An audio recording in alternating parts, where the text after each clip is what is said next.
प्यारे बच्चों, आप सभी लॉकडाउन के कारण अपने अपने घरों में हैं। ऐसे समय में हम लेकर आए हैं आपके लिए डिजी साथ कार्यक्रम।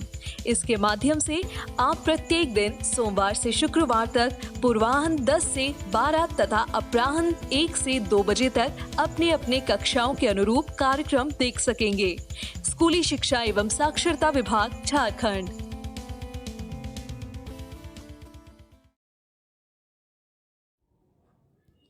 नमस्ते दोस्तों, झारखंड सरकार के डिजी साथ प्रोग्राम में आप सभी का स्वागत है। आज के इस वीडियो में हम दूरदर्शन के माध्यम से क्लास 10 और क्लास 12 की पढ़ाई करेंगे।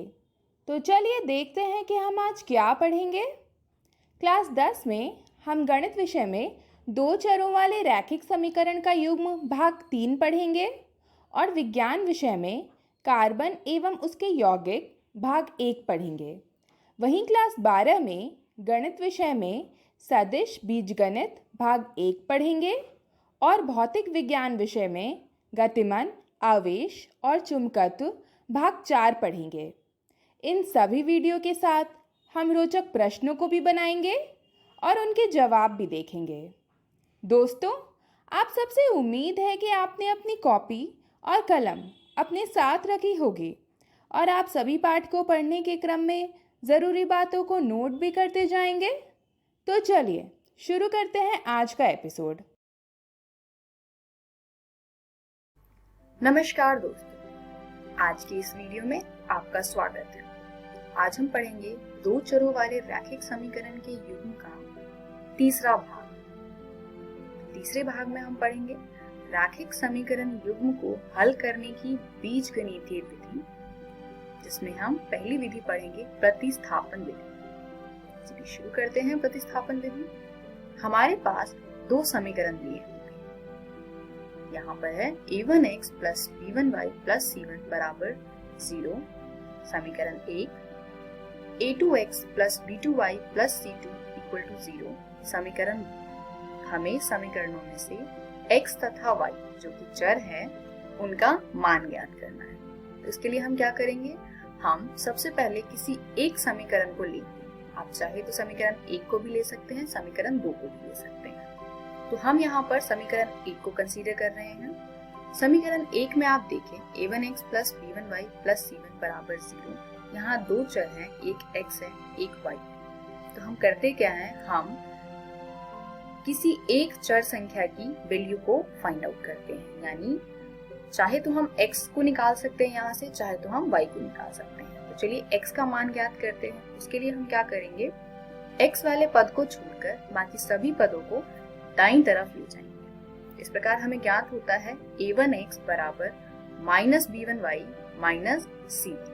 अब हमें x का मान चाहिए और यहाँ पर दाईं तरफ a1x है, तो हम क्या करेंगे, a1 से भाग दे देंगे। इस प्रकार हमें पता चलेगा कि x का मान है माइनस b1y माइनस c1 बटे में a1।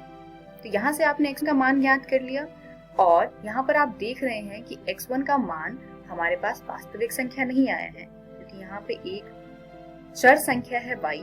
तो अभी हमें x का मान पूरी तरीके से ज्ञात नहीं हुआ है।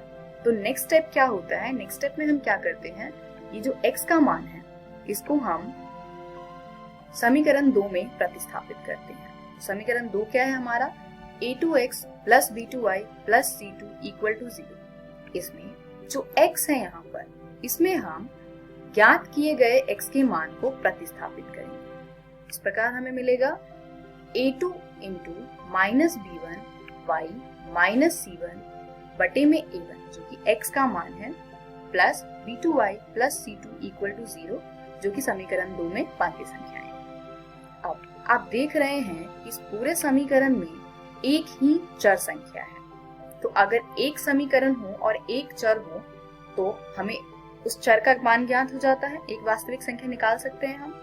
तो यहाँ अगर आप इस समीकरण को हल करें तो आपको जो y का मान ज्ञात होगा वो एक वास्तविक संख्या, और इसी y के मान को आप ऊपर वाले समीकरण में जहाँ y है वहां पे प्रतिस्थापित करेंगे तो आपको x का मान ज्ञात हो जाएगा। इस प्रकार हम x तथा y दोनों का ही मान ज्ञात कर पाएंगे। चलिए एक प्रश्न को देखते हैं और उसके अकॉर्डिंग समझते हैं कि हमें क्वेश्चन को किस तरीके से करना है। क्वेश्चन है, प्रतिस्थापन विधि द्वारा निम्न रैखिक समीकरण युग्म को हल कीजिए।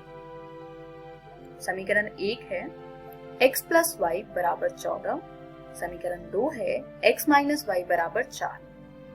तो हम चाहे कोई भी समीकरण ले सकते हैं, तो हम किसी एक समीकरण को लेते हैं और किसी एक चर को दूसरे के पदों में लिखते हैं।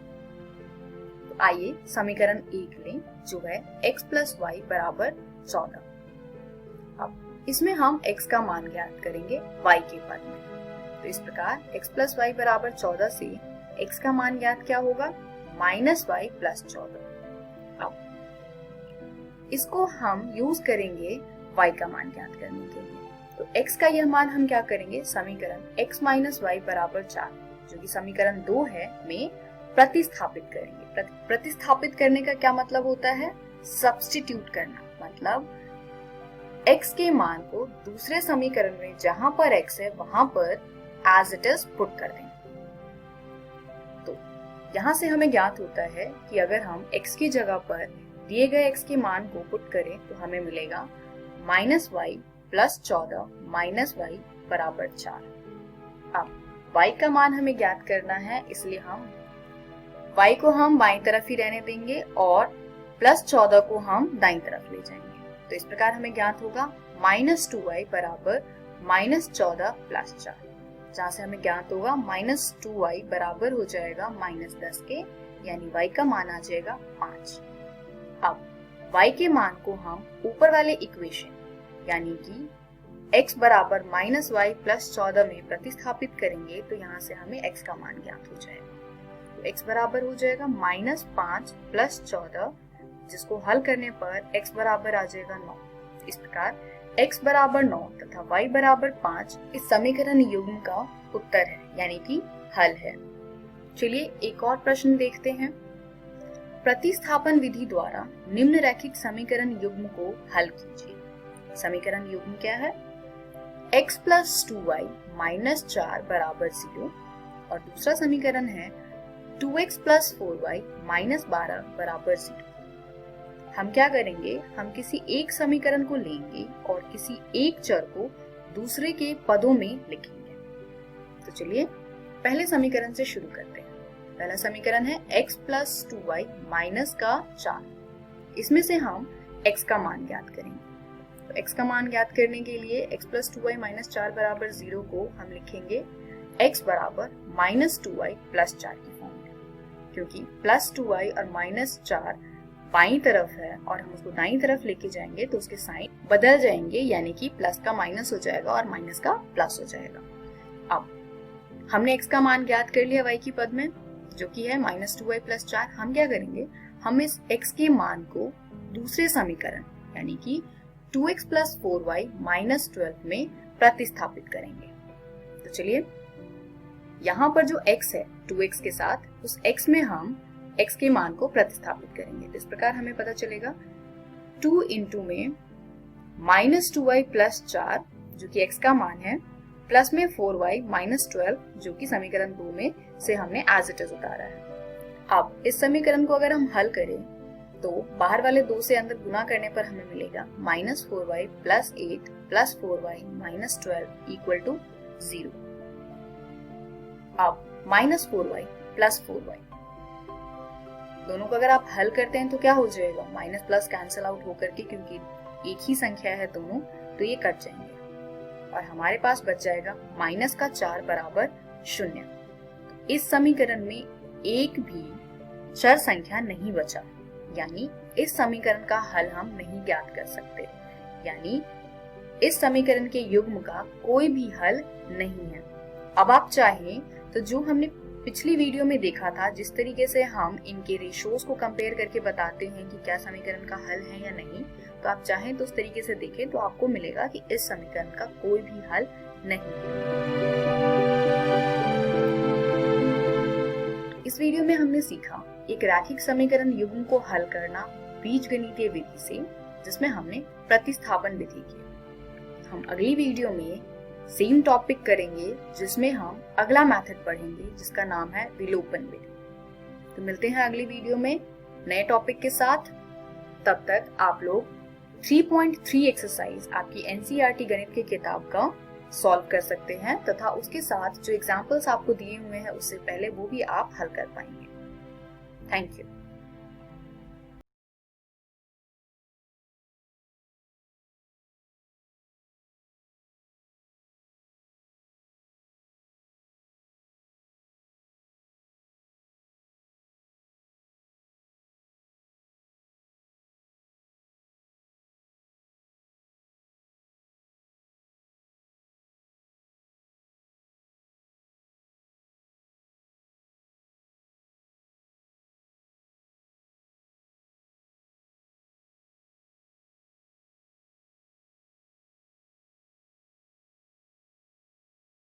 नमस्कार दोस्तों, आज हम एक नया अध्याय शुरू करने जा रहे हैं जिसका नाम है कार्बन एवं उसके यौगिक।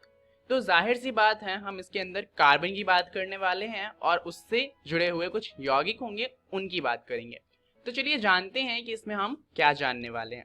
तो आज की वीडियो में हम बात करेंगे कार्बन की और साथ में हम जानेंगे कि सहसंयोजी आबंध क्या होते हैं। शुरुआत करते हैं एक सवाल से कि कार्बन इतना महत्वपूर्ण क्यों है। जैसा कि हम जानते हैं अब तक हम 118 तत्व के बारे में ज्ञात कर चुके हैं। अब 118 तत्व हैं, परंतु फिर भी एक पूरा अध्याय आधारित है सिर्फ एक तत्व पे। ऐसा क्यों? कोई तो कारण होगा कि कार्बन इतना ज्यादा महत्वपूर्ण है। चलिए इसके लिए एक उदाहरण लेते हैं। हम जानते हैं कि हमें सांस लेने के लिए ऑक्सीजन की जरूरत होती है। अब ऑक्सीजन हमें कहाँ से मिलता है? पेड़ पौधों से। पेड़ पौधों को ऑक्सीजन देने के लिए क्या चाहिए होता है? कार्बन डाइऑक्साइड, क्योंकि जब वो कार्बन डाइऑक्साइड लेते हैं तब वो प्रकाश संश्लेषण कर पाते हैं जिससे ऑक्सीजन बनती है। अब यहाँ पर आप एक नाम देखेंगे कार्बन। तो अगर कार्बन डाइऑक्साइड नहीं होगा तो पेड़ पौधे ऑक्सीजन नहीं बना पाएंगे और ऑक्सीजन नहीं बनेगा तो हम जीवित नहीं रह सकते। तो आप ये देख सकते हैं कि एक तरीके से हमारा जीवन निर्भर करता है कार्बन पे।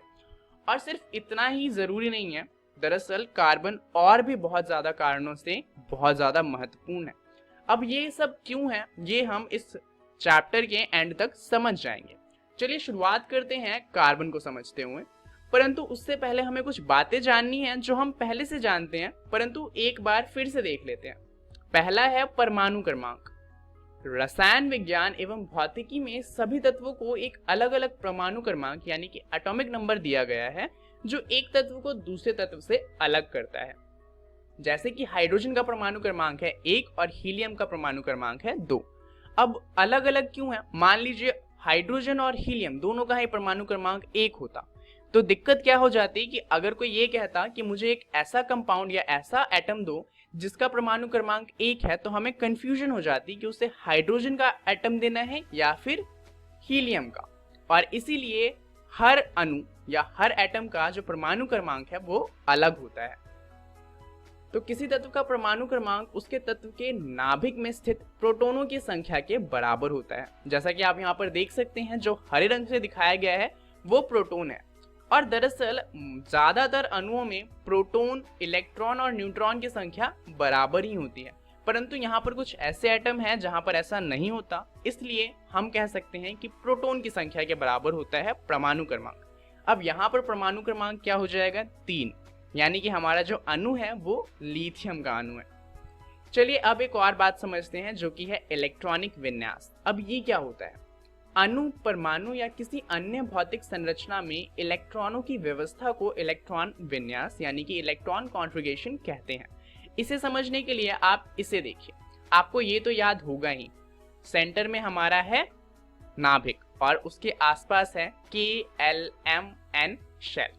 इसमें होता क्या है कि K शेल के अंदर 2 इलेक्ट्रॉन आ सकते हैं, L के अंदर 8 इलेक्ट्रॉन आ सकते हैं और इसी तरीके से आगे चलता है। तो यहाँ पर जो इलेक्ट्रॉन डाले जाएंगे उसी को कहा जाएगा इलेक्ट्रॉनिक विन्यास, कि किस तरीके से इलेक्ट्रॉन को डाला जाए। तो चलिए अगर इतनी बात समझ आ गई है तो शुरुआत करते हैं कार्बन को समझते हुए।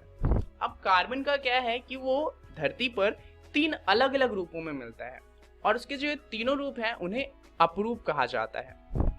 चलिए शुरू करते हैं पहले अपरूप को समझते हुए जो कि है ग्रेफाइट। यह हमारी पेंसिल्स में लगा होता है, जिससे लिखते हैं हम, वो ग्रेफाइट होता है। अब इसका क्या है कि यह बहुत ही मुलायम होता है। जाहिर सी बात है, आपने भी कई बार पेंसिल को जब छीला होगा तो वो छीलते ही कई बार टूट जाता है। तो ग्रेफाइट इतना ज्यादा मुलायम होता है। दूसरा, यह विद्युत का सुचालक होता है। तो अगर आप ग्रेफाइट पे एक जगह से तार जोड़ें और दूसरी जगह पे दूसरा तार लगाएं तो वहां पर जो विद्युत है वो प्रवाह कर जाएगी, बिकॉज यह विद्युत का सुचालक होता है। इसका दूसरा अवरूप है डायमंड यानी कि हीरा। अब हीरा प्रकृति में मिलने वाला सबसे कठोर तत्व है। यहाँ पर आप देख सकते हैं एक अवरूप इतना मुलायम कि हाथ से टूट जाता है और दूसरा प्राकृतिक रूप से मिलने वाला सबसे कठोर तत्व। यहाँ पर डायमंड जो है वो विद्युत का कुचालक होता है और यह बहुत ही ज्यादा चमकीला होता है। इसका एक और अवरूप है जिसका नाम है बकमिंस्टर फ्लोरीन, परंतु इसकी खोज हाल ही में हुई है और हमें इसके बारे में ज्यादा नहीं पता। सिर्फ इतना पता है कि इसमें 60 कार्बन के अणु होते हैं जो इसे एक फुटबॉल जैसा आकार देते हैं, और इसके अलावा हमें इसके बारे में कुछ भी नहीं पता है और इस पर अभी भी रिसर्च चल रही है। तो ये 3 अवरूप है जिस रूप में हमें कार्बन धरती से मिलता है। चलिए आप समझते हैं कार्बन के कुछ रासायनिक गुणों को। तो जैसा कि हम जानते हैं कार्बन का जो एटॉमिक नंबर या फिर हम कहें कि परमाणु क्रमांक है वो होता है 6। इस वजह से इसका इलेक्ट्रॉन विन्यास क्या हो जाएगा 2,4, क्योंकि जो के शेल है उसके अंदर सिर्फ 2 इलेक्ट्रॉन आ सकते हैं, तो बाकी के जो 4 हैं उन्हें हमें डालना पड़ेगा एल शेल में। अब यहाँ पर इसकी संयोजकता कितनी हो जाएगी फिर 4, क्योंकि बाहर वाला जो कोश है उसको पूरा करने के लिए या तो कार्बन को 4 अणु चाहिए या फिर 4 अणु त्यागने होंगे, और इसीलिए संयोजकता हो जाती है 4। कार्बन से बने तत्वों को कार्बनिक यौगिक कहते हैं। तो ये तो जाहिर सी बात है, कार्बन से बने इसलिए कार्बनिक यौगिक कहते हैं। तो इसके उदाहरण क्या हो जाएंगे, मीथेन या फिर कार्बन डाइऑक्साइड कार्बन के यौगिक के उदाहरण हो जाएंगे। क्या आप जानते हैं संयोजकता कोश पूर्ण होने के कारण उत्कृष्ट गैसों की रासायनिक अभिक्रिया बहुत कम होती है। उदाहरण के लिए नियॉन एक उत्कृष्ट गैस है जिसका परमाणु क्रमांक है 10 और इलेक्ट्रॉनिक विन्यास है 2,8। यहाँ पर जो इसका बाहर वाला कोश है उसमें 8 इलेक्ट्रॉन है और 8 ही इलेक्ट्रॉन आ सकते हैं, तो इसका बाहर का जो कोश है वो पूरी तरीके से भरा हुआ है और इसीलिए इसकी अभिक्रिया बहुत कम होती है। दूसरा उदाहरण हम ले सकते हैं हीलियम का, जिसमें 2 इलेक्ट्रॉन होते हैं, तो परमाणु क्रमांक 2, और क्योंकि जो के शेल है यानी कि सबसे पहला वाला शेल उसमें सिर्फ 2 इलेक्ट्रॉन आ सकते हैं, तो इसका भी बाहर वाला कोश पूर्ण है और इसकी अभिक्रिया कम है। अब आप जरूर सोच रहे होंगे कि चैप्टर है कार्बन का और यहाँ पर हम बात कर रहे हैं उत्कृष्ट गैसों की, तो इनकी बात कर ही क्यों रहे हैं। दरअसल हर तत्व अपना संयोजकता कोश पूर्ण करना चाहता है, यानी कि जिस तरीके से उत्कृष्ट गैसों का कोश पूर्ण होता है, सारे तत्व चाहते हैं कि उनका कोश भी पूर्ण हो। क्यों? यही कारण है क्योंकि अगर कोश पूर्ण होगा तो वो भी अभिक्रिया कम करेंगे और हर तत्व चाहता है कि उसकी अभिक्रिया सबसे कम हो। और यही कारण है कि जो कार्बन है वो भी चाहता है कि उसका जो बाहर वाला कोश है वो पूर्ण हो।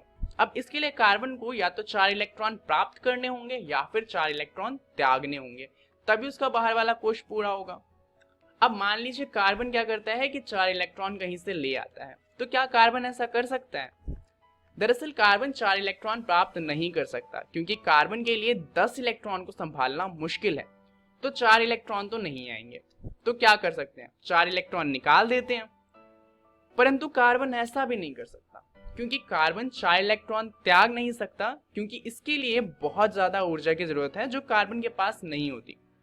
तो अब 4 इलेक्ट्रॉन ले भी नहीं सकता, 4 इलेक्ट्रॉन त्याग भी नहीं सकता, परंतु उसको 4 इलेक्ट्रॉन चाहिए। तो इसका क्या मतलब है कि क्या कार्बन अपना संयोजकता कोश पूर्ण नहीं कर सकता? दरअसल इसका उत्तर है कि नहीं, कार्बन ऐसा कर सकता है। तो अगर कर सकता है तो कैसे कर सकता है? क्योंकि 4 इलेक्ट्रॉन ना तो वो ले सकता है ना 4 इलेक्ट्रॉन दे सकता है। इस समस्या से बचने के लिए कार्बन दूसरे अणुओं के साथ सहसंयोजी आबंध बनाता है। अब इसका क्या मतलब है, सहसंयोजी आबंध क्या होते हैं? इसे समझने के लिए पहले आपको समझना पड़ेगा कि शेयरिंग क्या होती है। मान लीजिए कि आपके जो ड्राइंग के शिक्षक हैं वो आपको कहते हैं कि आपको इंद्रधनुष बनाना है। अब उसके लिए आपको 7 अलग अलग रंग चाहिए, परंतु मान लीजिए कि आपके पास 6 रंग हैं और आपके पास लाल रंग नहीं है, तो आप इंद्रधनुष नहीं बना पाएंगे। परंतु यहाँ पर क्या है कि आपके दोस्त के पास लाल रंग है, तो आप क्या करेंगे, आप उससे कहेंगे कि भाई मुझे लाल रंग दे दे, मुझे इंद्रधनुष बनाना है। तो आपको आपका फ्रेंड क्या कहता है कि ठीक है तू लाल रंग ले ले, परंतु मुझे अपने बाकी 6 रंग दे दे क्योंकि मुझे भी बनाना है, सर ने मुझे भी बनाने को कहा है। तो आप कहेंगे ठीक है तू मुझे लाल रंग दे, मैं बना लेता हूँ, उसके बाद तू भी बना लियो। तो यहाँ पर क्या होगा कि आप दोनों का ही इंद्रधनुष बन जाएगा। तो यहाँ पर आपने क्या किया, आप दोनों ने मिलकर अपने जो कलर थे उनको आपस में बांट लिया। सहसंयोजी आबंध में भी कुछ ऐसा ही होता है। जैसे कि ये है कार्बन, जिसके बाहर वाले कोश में 4 इलेक्ट्रॉन है और इसे क्या चाहिए, 4 और इलेक्ट्रॉन चाहिए। तो ये क्या करेगा, 4 हाइड्रोजन के एटम ढूंढ लेता है मान लीजिए। तो हाइड्रोजन को क्या है, हाइड्रोजन को 1 इलेक्ट्रॉन और चाहिए जिससे उसका बाहर वाला कोश पूरा हो जाए। तो ये हाइड्रोजन को कहता है, 4 अलग अलग हाइड्रोजन को, कि तुम चारों क्या करो, मुझे 1-1 इलेक्ट्रॉन दे दो। तो हाइड्रोजन कहते हैं नहीं भाई मैं तो इलेक्ट्रॉन नहीं दूंगा, मुझे खुद 1 और इलेक्ट्रॉन चाहिए। तो कार्बन क्या कहता है, अच्छा ठीक है मैं तुम्हें अपना 1 इलेक्ट्रॉन दूंगा, तुम मुझे अपना 1 इलेक्ट्रॉन दो, और हम क्या करते हैं आपस में इलेक्ट्रॉन को शेयर कर लेंगे। तो हाइड्रोजन बोलते हैं ठीक है, क्योंकि अब हाइड्रोजन के पास क्या है, उसके पास भी 2 इलेक्ट्रॉन आ जाएंगे तो उसका बाहर वाला कोश पूरा हो जाएगा। और अगर कार्बन हाइड्रोजन से 4 इलेक्ट्रॉन ले लेता है, 4 अलग अलग हाइड्रोजन से, तो उसके पास भी 8 इलेक्ट्रॉन हो जाएंगे। तो यहाँ पर जो चारों हाइड्रोजन है उनका भी बाहर वाला कोश पूरा हो गया। और अगर हम कार्बन को देखें तो कार्बन का बाहर वाला कोश भी पूरा हो गया। तो यहाँ पर किसी ने किसी को इलेक्ट्रॉन दिया नहीं है, बल्कि इन्होंने क्या किया कि आपस में इलेक्ट्रॉनों को बांट लिया है। यहाँ पर जो हाइड्रोजन का इलेक्ट्रॉन है उसको कार्बन इस्तेमाल कर रहा है और कार्बन का जो इलेक्ट्रॉन है उसे हाइड्रोजन इस्तेमाल कर रहा है। और इस तरीके से जो ये दोनों ही कंपाउंड है वो अपना बाहर वाला कोश पूर्ण कर लेते हैं। यहाँ पर जो कंपाउंड बनेगा वो बनेगा CH4, 1 कार्बन का अणु है और 4 हाइड्रोजन के अणु है। इसे कहा जाता है मीथेन। और इस तरीके से जितने भी आबंध बनते हैं उन्हें कहा जाता है सहसंयोजी आबंध। चलिए जानते हैं इस वीडियो में हमने क्या क्या जान लिया। तो सबसे पहले हमने बात करी कार्बन की और उसके बाद हमने जाना कि सहसंयोजी आबंध क्या होते हैं। अब इसके बारे में आपको पढ़ना है अपनी NCERT की किताब से कार्बन एवं उसके यौगिक वाले अध्याय में। जो टॉपिक आपको पढ़ना है वो है कार्बन में आबंधन और सहसंयोजी आबंध। अगली वीडियो में हम बात करेंगे सहसंयोजी आबंध की, कार्बन की सर्वोत्तमुखी प्रकृति के बारे में और श्रृंखलाएं, शाखाएं एवं वलय क्या होते हैं उसे जानेंगे। इस वीडियो के लिए इतना ही, धन्यवाद। क्विज 1, किसी तत्व का परमाणु क्रमांक निम्न में से किसके बराबर होता है?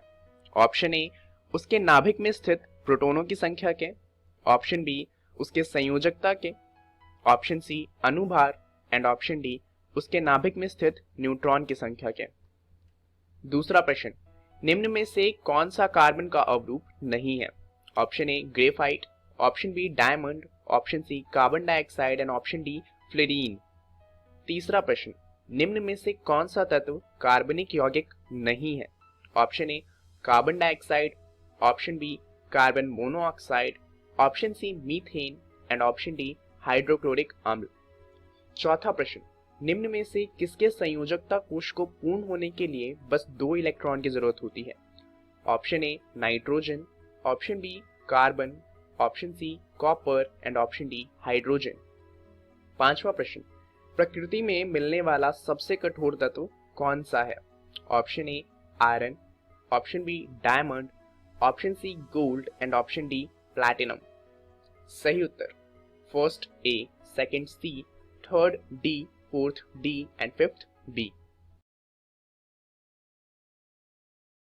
नमस्कार दोस्तों, आज हम कक्षा 12वीं की गणित का अध्याय 10 पढ़ने वाले हैं, जिसका नाम है सदिश बीजगणित, जिसे इंग्लिश में हम वेक्टर अलजेब्रा कहते हैं।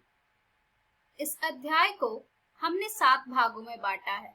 आज हम इस अध्याय का भाग 1 पढ़ने वाले हैं। तो आइए देखते हैं कि आज के इस वीडियो में हम क्या पढ़ेंगे। तो दोस्तों, आज के इस वीडियो में हम पढ़ेंगे सदिश बीजगणित की भूमिका तथा कुछ आधारभूत संकल्पनाएं। तो चलिए आगे बढ़ते हैं और शुरू करते हैं हम हमारा आज का भाग। तो दोस्तों, सदिश बीजगणित अर्थात वेक्टर अलजेब्रा के इंट्रोडक्शन में हम सबसे पहले ये जानेंगे कि फिजिकल क्वांटिटीज क्या होती है। तो दोस्तों, फिजिकल क्वांटिटीज अर्थात भौतिक राशि वो राशि होती है जिन्हें हम माप या तोल सकते हैं। फिजिकल क्वांटिटीज 2 तरह की होती है। पहली होती है अदिश और दूसरी होती है सदिश। अदिश को इंग्लिश में हम स्केलर क्वांटिटी कहते हैं और सदिश को हम इंग्लिश में वेक्टर क्वांटिटीज कहते हैं। चलिए जानते हैं अब हम एक एक करके इन राशियों के बारे में। तो दोस्तों, एक ऐसी राशि जिसमें केवल एक मान परिमाण अर्थात मैग्नीट्यूड जो कि एक वास्तविक संख्या होती है सम्मिलित है, ऐसी राशियां अदिश अर्थात स्केलर्स कहलाती हैं। यानी कि वैसे क्वांटिटीज जिनका केवल मैग्नीट्यूड होता है उसे हम कहते हैं स्केलर क्वांटिटी यानी कि अदिश। आइए कुछ इसका उदाहरण देखते हैं। तो दोस्तों, जैसे कि लंबाई यानी कि लेंथ, द्रव्यमान यानी कि मास, समय यानी कि टाइम, दूरी यानी कि डिस्टेंस, गति यानी कि स्पीड, क्षेत्रफल अर्थात एरिया, आयतन अर्थात वॉल्यूम, तापमान अर्थात टेम्परेचर, कार्य, वोल्टता, घनत्व, प्रतिरोधक इत्यादि, ये सभी हैं स्केलर क्वांटिटीज अर्थात अदिश राशि। तो दोस्तों, ये थी थोड़ी बहुत जानकारी अदिश के बारे में। चलिए अब हम बढ़ते हैं हमारी दूसरी राशि की ओर, जो कि एक ऐसी राशि जिसमें परिमाण यानी कि मैग्नीट्यूड के साथ साथ दिशा अर्थात डायरेक्शन भी सम्मिलित है। ऐसी राशियां सदिश कहलाती हैं। यानी कि वैसी क्वांटिटीज जिनका मैग्नीट्यूड के साथ साथ डायरेक्शन भी होता है, वैसे क्वांटिटीज को हम कहते हैं वेक्टर क्वांटिटीज। तो आइए अब हम देखते हैं इनके कुछ एग्जाम्पल्स अर्थात उदाहरण। तो जैसे कि विस्थापन यानी कि डिस्प्लेसमेंट, वेग वेलोसिटी, त्वरण एक्सेलरेशन, बल फोर्स, भार वेट, संवेग मोमेंटम, विद्युत क्षेत्र की तीव्रता यानी कि इलेक्ट्रिक फील्ड इंटेंसिटी, ये सभी हैं हमारे वेक्टर क्वांटिटीज यानी कि सदिश। आइए इन उदाहरण को और अच्छी तरह से समझते हैं।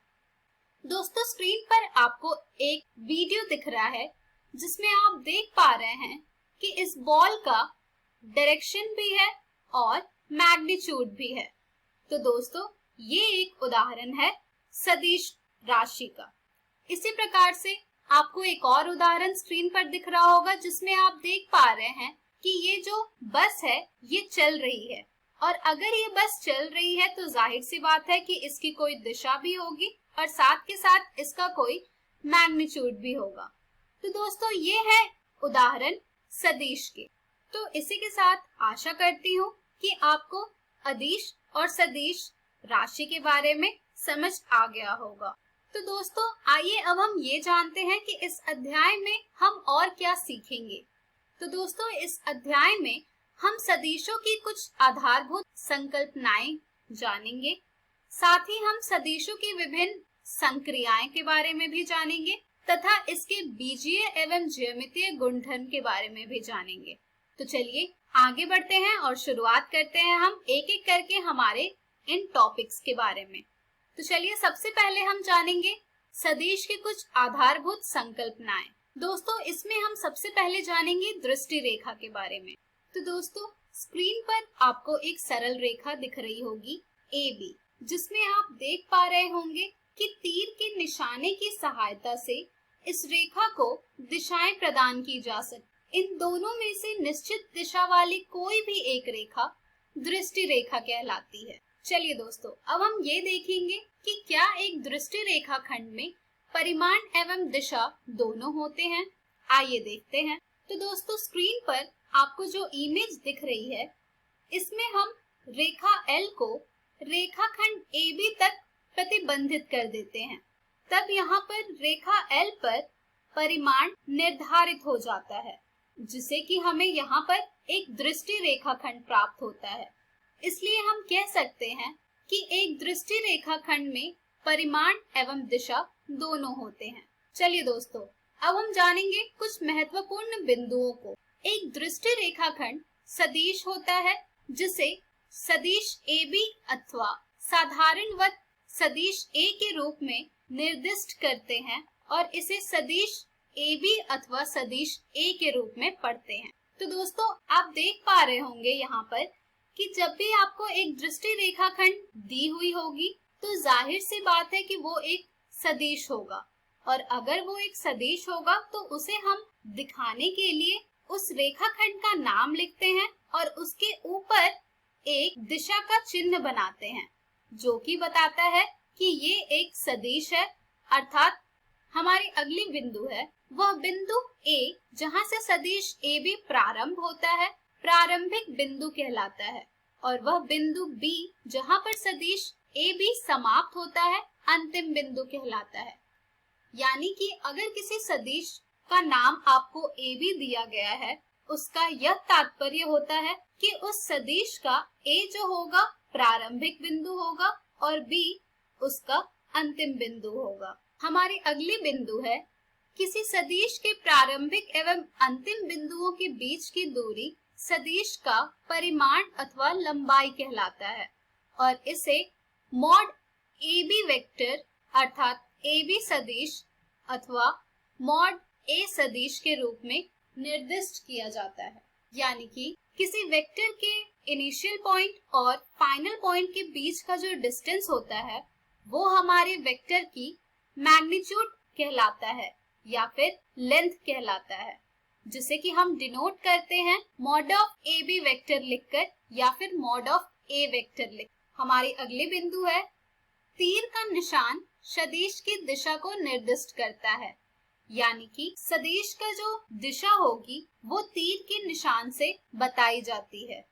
तो दोस्तों ये थे कुछ महत्वपूर्ण बिंदु जिनका कि आपको ध्यान रखना है, जिससे कि आप वेक्टर को अर्थात सदिश को आसानी से निरूपित कर पाएंगे और उनकी मैग्नीट्यूड तथा डायरेक्शन आसानी से बता पाएंगे। चलिए दोस्तों, अब हम जानते हैं पोजीशन वेक्टर के बारे में अर्थात स्थिति सदिश के बारे में। मान लीजिए हमने स्पेस में ओरिजिन O के रेस्पेक्ट में एक पॉइंट P लिया है। ये देखिए आपको दिख रहा होगा यहाँ पर कि हमने स्पेस में ओरिजिन O के रेस्पेक्ट में एक पॉइंट P लिया है जिनके कोऑर्डिनेट्स हैं x, y, z।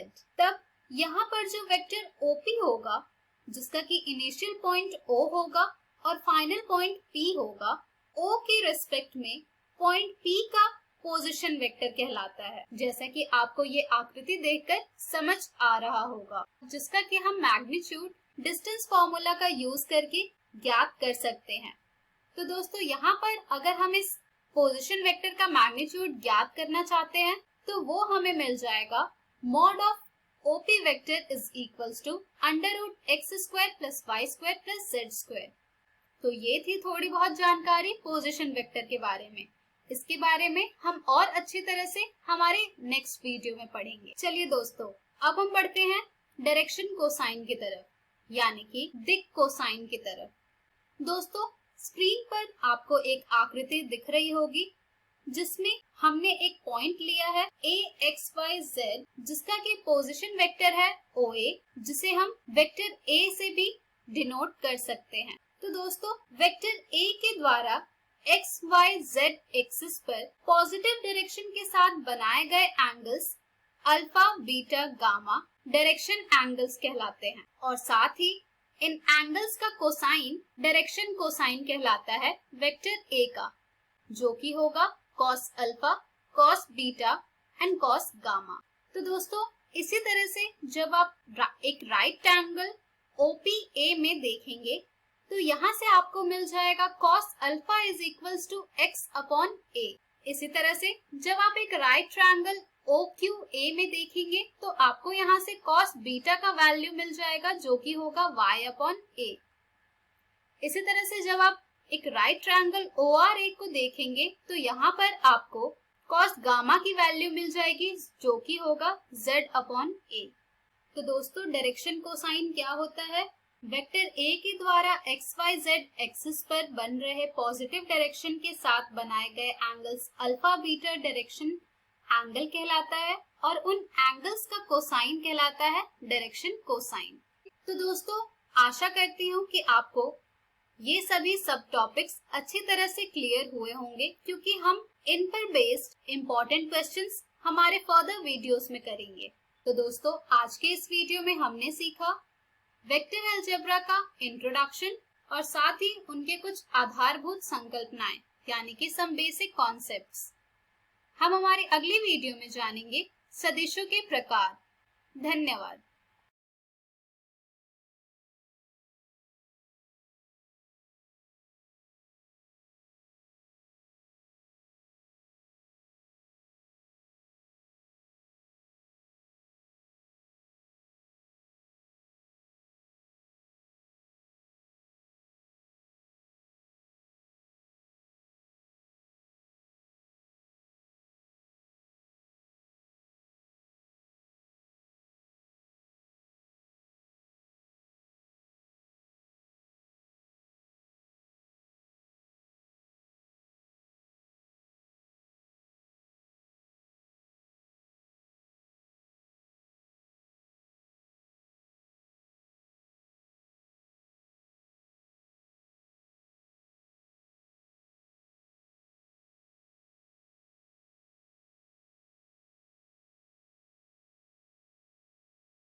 हेलो दोस्तों, भौतिकी की इस कक्षा में आप सभी का स्वागत है।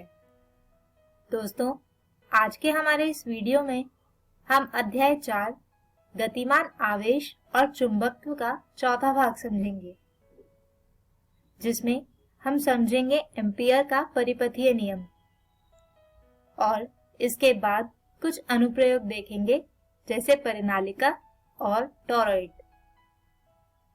तो आइए इस वीडियो को शुरू करते हैं। आज के अपने पहले विषय एम्पियर का परिपथीय नियम से।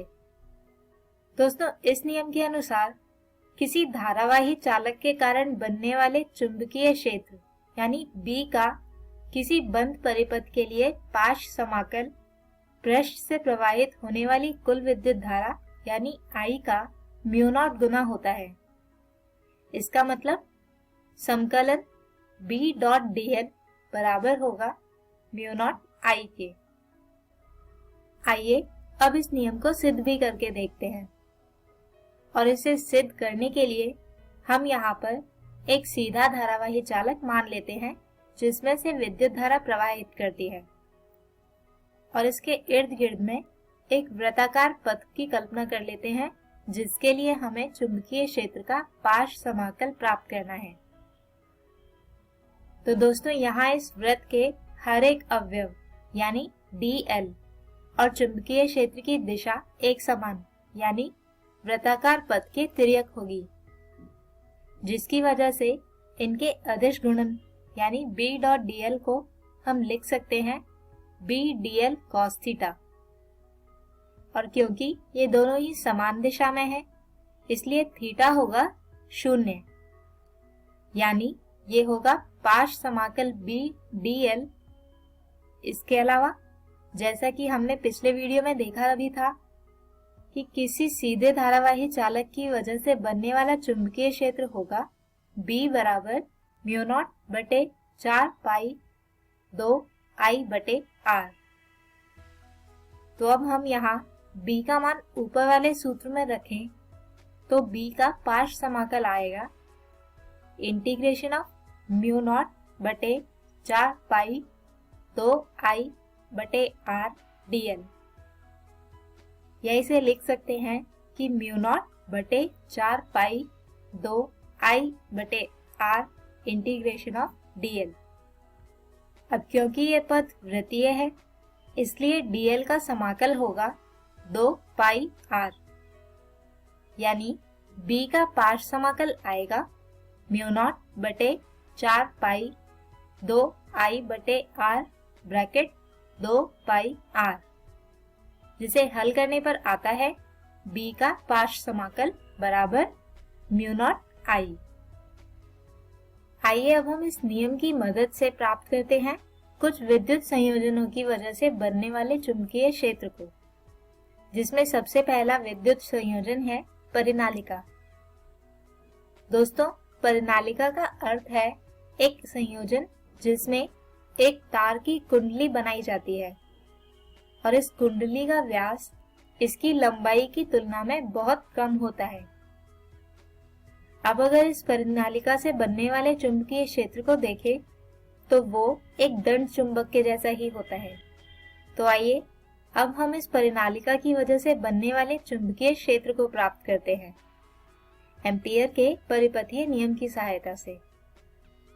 तो सबसे पहले हम एक एम्पियर पाश ABCD को मान लेते हैं, जिसका एक सिरा AB परिनालिका के केंद्र से होकर जाता है, जबकि दूसरा सिरा CD इस परिनालिका के बाहर है। तो अब एम्पियर के परिपथीय नियम की सहायता से हम इस पाश ABCD के लिए चुंबकीय क्षेत्र का पार्श्व समाकल निकालते हैं, जो होगा म्यू नॉट गुना पाश में प्रवाहित होने वाली कुल विद्युत धारा यानी N गुणा I गुणा L।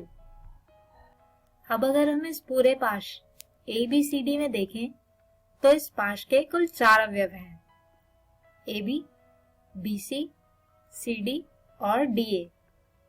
तो इस पूरे पाश के समाकल को हम अलग अलग लिख सकते हैं, यानी B डॉट DL का पाश समाकल ABCD के लिए होगा A से B समाकल B डॉट DL जमा B से C समाकल B डॉट DL जमा C से D समाकल B डॉट DL जमा समाकल D से A B डॉट DL। अब दोस्तों, अगर हम यहाँ BC और DA वाले सिरों पर ध्यान दें तो यहाँ पर DL की दिशा और चुंबकीय क्षेत्र की दिशा एक दूसरे के लंबवत है, जिसकी वजह से इन दोनों ही समाकलों के मान हो जाएंगे 0। जबकि अगर CD के लिए बात करें तो दोस्तों, परिनालिका की लंबाई उसके व्यास की तुलना में बहुत ज्यादा होती है। तो ऐसे किसी संयोजन के बाहर यानी परिनालिका के बाहर किसी बिंदु पर चुंबकीय क्षेत्र 0 होता है, यानी कि C से D के लिए समाकल B डॉट DL बराबर होगा 0। यानी कि इस पूरे परिपथ में वो भाग जिसके लिए चुंबकीय क्षेत्र का पार्श्व समाकल हमें मिलेगा वो होगा AB। यानी हम लिख सकते हैं कि ABCD के लिए पार्श्व समाकल B डॉट DL बराबर होगा समाकल A से B B डॉट DL जमा 0 जमा 0 जमा 0, यानी समाकल A से B B डॉट DL। और क्योंकि AB के लिए चुंबकीय क्षेत्र भी समान दिशा में है, इसलिए B डॉट DL हो जाएगा B DL cos 0, यानी कि B A से B का समाकल DL और DL को संकलित करें तो वो होगा इस परिनालिका की कुल लंबाई यानी कि L। तो चुंबकीय क्षेत्र B का परिपथ ABCD के लिए पार्श्व समाकल आता है B गुणा L। अब एम्पियर के परिपथीय नियम की सहायता से हमने जाना था कि चुंबकीय क्षेत्र का पार्श्व समाकल होता है म्यू नॉट गुणा N गुणा L गुणा I। तो इन दोनों ही समीकरणों को हम एक दूसरे के बराबर रख सकते हैं, यानी कि BL बराबर होगा म्यू नॉट ब्रैकेट N गुणा L गुणा I, जिससे चुंबकीय क्षेत्र B आता है म्यू नॉट N I। आइए अब एक और विद्युत संयोजन टॉरॉइड की बात करते हैं और प्राप्त करते हैं इस टॉरॉइड की वजह से बनने वाले चुंबकीय क्षेत्र को एम्पियर के परिपथीय नियम की सहायता से। तो दोस्तों, टॉरॉइड एक ऐसा संयोजन है जिसमें एक तार की कुंडली बनाकर उसे एक वृत्त के रूप में मोड़ा जाता है। दोस्तों, इस टॉरॉइड की वजह से बनने वाला चुंबकीय क्षेत्र का पार्श्व समाकल होता है म्यू नॉट गुणा वृत्त में बहने वाली विद्युत धारा के। आइए इसे समझने के लिए हम यहाँ एक टॉरॉइड लेते हैं जिसमें एम्पियर परिपथ को एक वृत्त मान लेते हैं जो इस टॉरॉइड के केंद्र से r दूरी पर है, और इस टॉरॉइड में कुछ इस तरह से विद्युत धारा प्रवाहित होती है।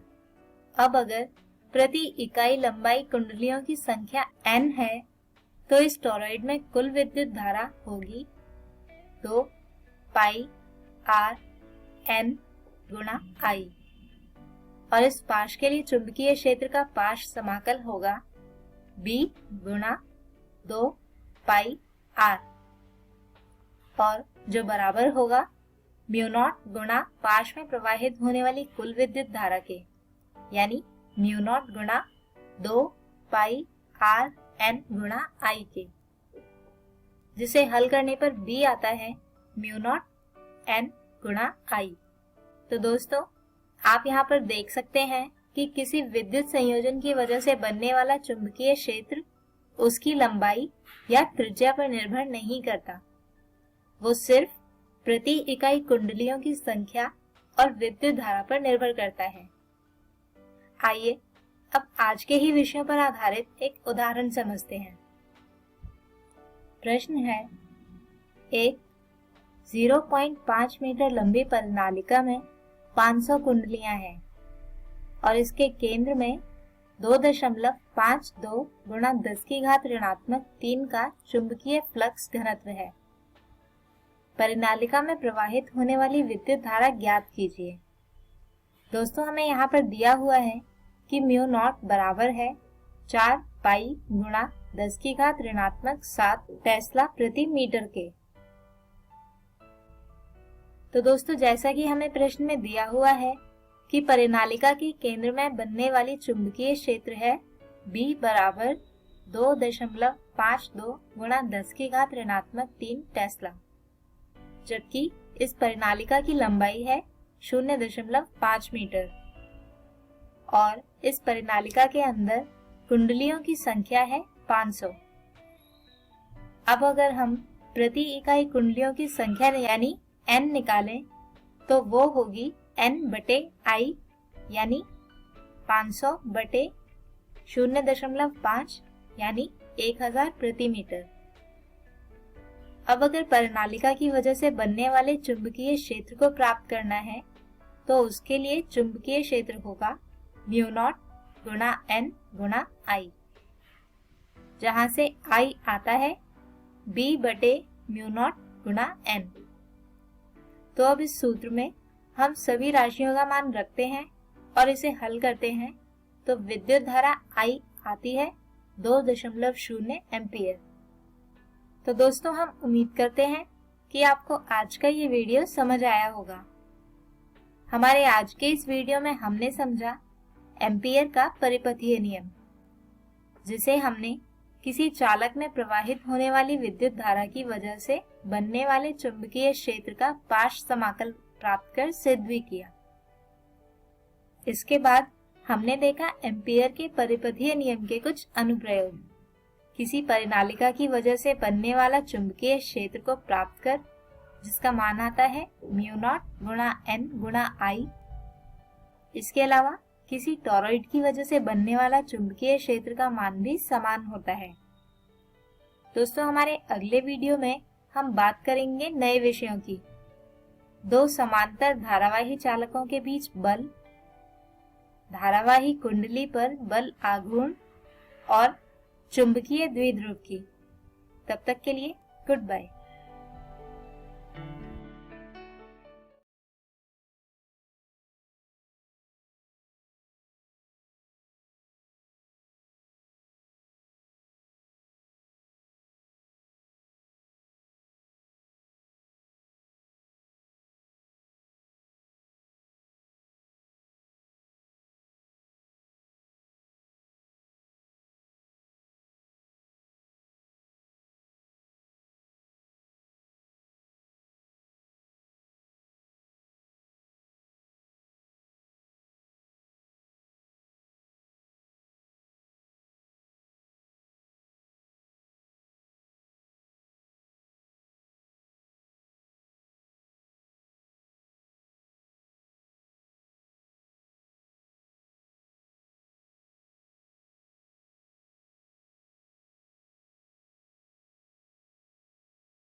हेलो दोस्तों, आशा है आप सबको आज पाठ पढ़ के बहुत मज़ा आया होगा। तो चलिए देख लेते हैं कि आज हमने क्या पढ़ा। आज क्लास 10 में हमने गणित में दो चरों वाले रैखिक समीकरण के युग्म भाग 3 पढ़ा और विज्ञान में कार्बन एवं उसके यौगिक भाग 1 की जानकारी ली।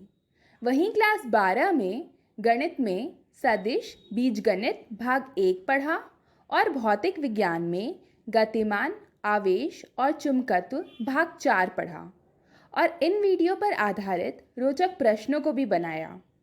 अब देखते हैं दोस्तों कि हम कल क्या पढ़ेंगे। दोस्तों, क्लास 10 में हम सामाजिक विज्ञान में भारत में राष्ट्रवाद भाग 1 की शुरुआत करेंगे और इंग्लिश में glimpses of India part 1 and 2 की शुरुआत करेंगे। वहीं क्लास 12 में रसायन विज्ञान में पृष्ठ रसायन भाग 3 को देखेंगे और जीव विज्ञान में वंश गति तथा विविधता के सिद्धांत भाग 2 पढ़ेंगे। एक ज़रूरी सूचना, आज का प्रसारित एपिसोड का पुनः प्रसारण YouTube पर भी किया जाएगा। आप DG7 इक्वेशन YouTube पर सर्च करके इस तक पहुंच सकते हैं। धन्यवाद।